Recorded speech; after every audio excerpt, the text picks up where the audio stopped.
holiday COVID surge. New York sounding the alarm about the strain happening with our hospitals right now. Today, the number of COVID patients hospitalized across the state is the highest it's been since May of 2020. More than 9,500 people in New York hospitals. That number went up by nearly 800 in just one day. Governor Hochul says this week will be critical when it comes to preserving hospital capacity. Now, also today, New York City schools reopened despite the teachers union's request to start the year with remote learning. Mayor Eric Adams told parents, fear not. He's promising the city's new testing program for schools will keep everybody safe and in the classroom. I want to get out to News 4's Chris Glorioso live in the concourse section of the Bronx. How'd it go, Chris? Well, Natalie, here in the Bronx, tests for COVID are coming back positive at a rate of about 30%. And for almost, well, really much of the day, this line here has been wrapped around the block. Now, that is nothing new. What is new are these bitter cold temperatures and an increasingly pessimistic tone from the governor. We're not in a good place. I'm going to be really honest with you. This is the winter surge we predicted. New York's chief executive sounding a worried tone in her first briefing of 2022. These numbers are the reason. In just one day, the state saw 790 new hospitalizations for a total of more than 9,500 people now admitted with COVID. New York hasn't seen that kind of number since May of 2020. People still getting sick. People are still getting sick. In the Bronx, where 3 of 10 tests are now coming back positive, New Yorkers waited for hours in sub-zero temperatures to get swabbed. Stay warm. They're giving us these for the line. At this site, they gave out hand warmers. A few blocks away, this city MD was closed, a mobile van out front trying to pick up the slack. I feel a little under the weather, so I just want to be sure. Lots of New Yorkers in these lines experiencing mild symptoms, others needing tests for work, others needing a negative result to get back in the classroom. You just learn more when you're in person. You don't learn anything online. And I've been very clear on this. My children are going to be in school. I am keeping my schools open. Mayor Adams dismissing a request from the teachers union to delay in-person learning this week. He said a surge of new testing and rising vaccination numbers make schools the safest place for kids.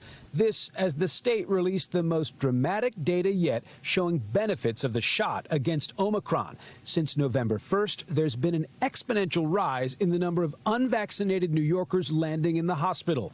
At the same time, only a modest increase in hospitalizations among the vaccinated. I'm fully vaccinated. And before, we heard about so many people actually dying. Now, we're not hearing as many people dying nowadays as we did then. Governor Hochul clearly concerned today about the rising numbers of hospitalizations, but she also expressed frustration and asked hospitals themselves to provide more granular data. She wants to know how many people are in the hospital because of their COVID symptoms and how many people are testing positive for COVID once they've gone to the hospital for some other reason. For now, reporting live in the Bronx, Chris Glorioso, News 4 New York. All right, Chris, thanks for the latest. We have some breaking news coming in at this hour about former Governor Andrew Cuomo. According to one of his attorneys, the Manhattan DA's office has closed its investigation involving New York's nursing homes without finding that any laws were broken. Now, Cuomo's critics say that his COVID-related policies led to thousands of nursing home deaths statewide at the outset of the pandemic. The DA's office declined to comment when we reached out this afternoon. Dave. In New Jersey, leaders are also concerned about the state's hospital capacity for COVID cases. New Jersey reporting more than 20,000 new COVID cases today for the 6th day in a row. At the same time, the number of hospitalizations has jumped above 10%. And those are levels that we haven't seen since the beginning of the pandemic there. We have more people in the hospital today than at any point in the past year, and the most since early May of the year 2020. The numbers we're seeing today blow anything we have seen since the start of the pandemic out of the water. Governor Murphy asking the state legislature to extend the mask mandate in schools for another 90 days. The mandate was set to expire January 11th. Rampant community spread. That is how Governor Ned Lamont's describing Connecticut's rising cases this afternoon. Based on PCR testing, the state's positivity rate right now is up to 21.5%.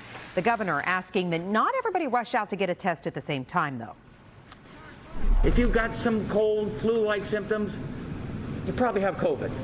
And you definitely should stay at home. And you definitely should wait until those symptoms subside. And then get yourself that test and make sure that when you get back to work in 5 or 6 days, you're ready to get back to work and you're ready to get back to work safely.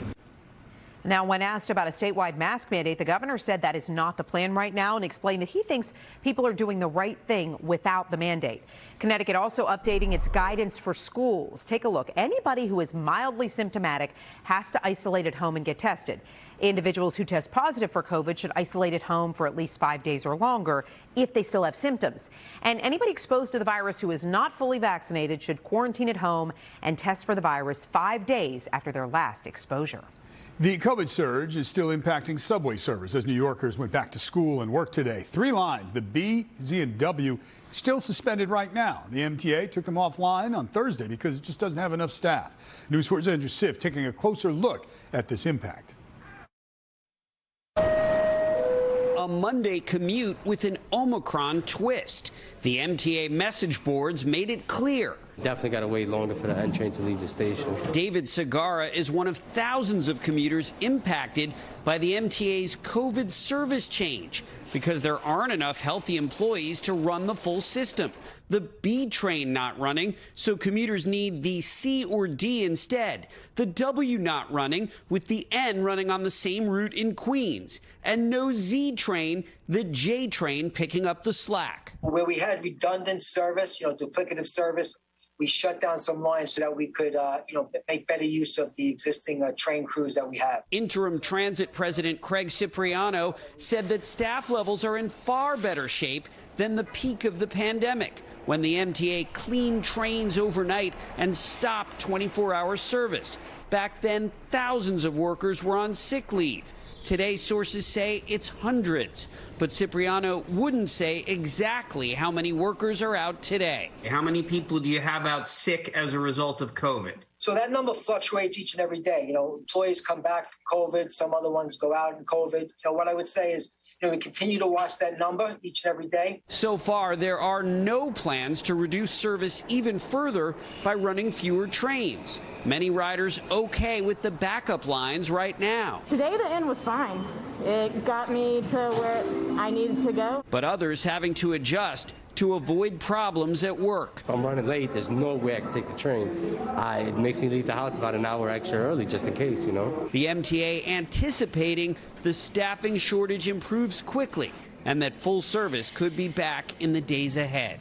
Andrew Siff, News 4 New York.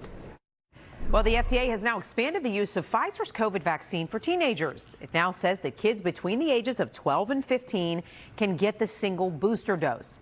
The FDA also approved a 3rd dose for certain immunocompromised children ages 5 through 11. And the time between the Pfizer shot and the booster dose will now be 5 months instead of 6. The CDC must also approve the expansion before it can take effect. Meantime, CDC considering an update to its 5-day isolation guidance for asymptomatic COVID patients. It's now looking into a negative test requirement as well.